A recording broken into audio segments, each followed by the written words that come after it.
Hey Ace Trainers, Poke Trainer Ral here. Back again with some more Learning the Meta on Pokemon Showdown. We're still in NU. I'm trying out a Rock Polish Golem in addition to the team here. You may have seen him briefly on teams before. I haven't tried the Rock Polish Weakness Policy before, but he works out fairly well. I'm liking him. In addition, we got rid of Dirt Tank because he was redundant, I guess would be the right word, with so many with Golem being a rock type and being a heavy physical wall for most things that aren't fighting type. It's basically serving the same purpose, and I didn't want too much of the same type of weakness. Plus, he didn't do much offensively. He was just set up and threat. As you can see here, Golem does amazing work on this team, 3.5 down on his own, which we're completely equal actually between physical and special. We don't have a lot of tanks, a lot of walls, but we have options, which are always helpful. Revengeance Master is more than earning his name, doing his work on that team. Retaliate doing a surprising amount of damage even without something dying. I did some math in my head and I figured 70 plus 50%, a little bit more than the 100 power on an earthquake, so the Retaliate would actually be the better option in this situation. Apparently the Hypno was only carrying Signal Beam, which wasn't enough to finish me off, so that was a commanding victory. We're actually trying to ladder right here, trying to get up into the 1200 bracket was today's goal. I started off at 1130, and today we're including all of the battles here.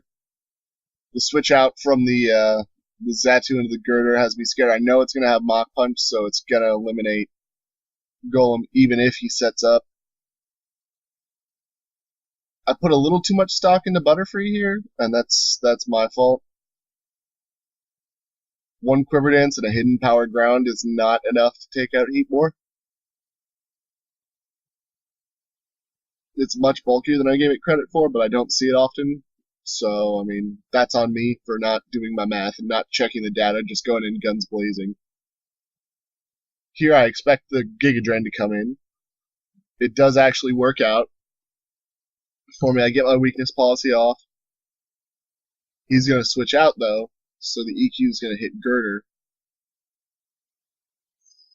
And I already know the situation I'm in, so rather than switching out and losing everything I've gained with Golem, I'm just going to let him sack off and go into my Ninja Worm. Selgor is decent. He doesn't always do a lot of work, but what I have him out for, he's usually reliable.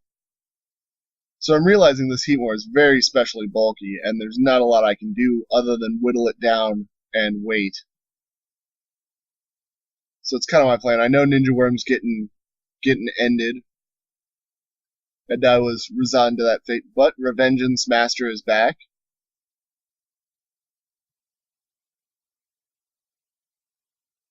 Retaliate utterly shreks him. I go a little risky here, and I know I shouldn't have, but I was predicting a switch out, so I wanted neutral or better damage against everything he had.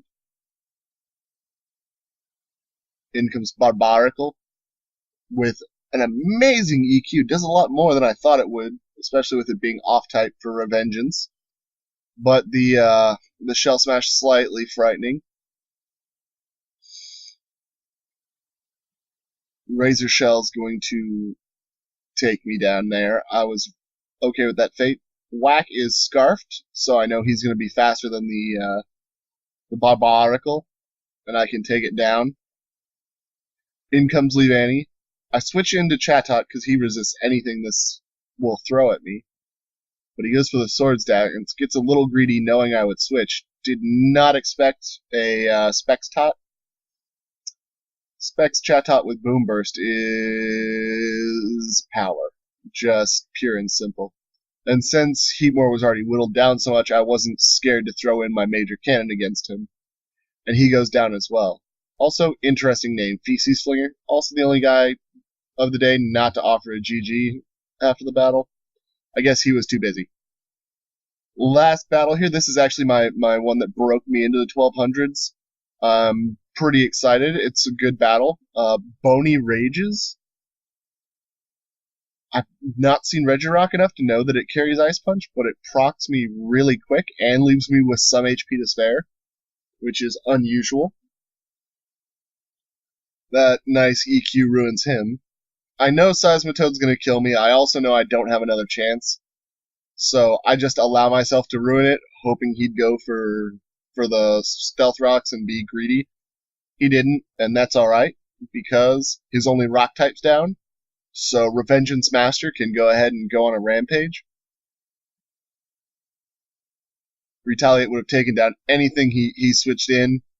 Camera Up's out. EQ does a lot. The only reason I used it was because it was super effective. Now, here I expect actually him to switch into the Sceptile. So I threw out the Retaliate instead of the EQ, but he threw out Jinx instead, kind of a misplay. And it's down to its Sash already. Ninja Worm can come in and just Bug Buzz out. And actually, Ninja Worm can ruin the rest of the field here, if given the chance.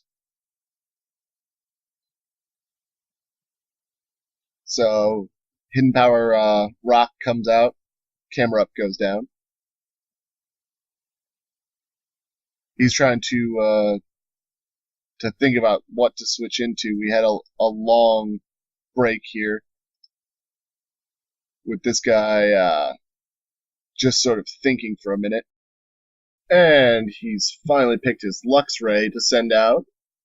Ninja Worm goes ahead and takes him down, and I get the lucky special defense drop, which is pretty crucial here. Thunder Wave slows me down, but I get another lucky break here with a missed Ice Fang.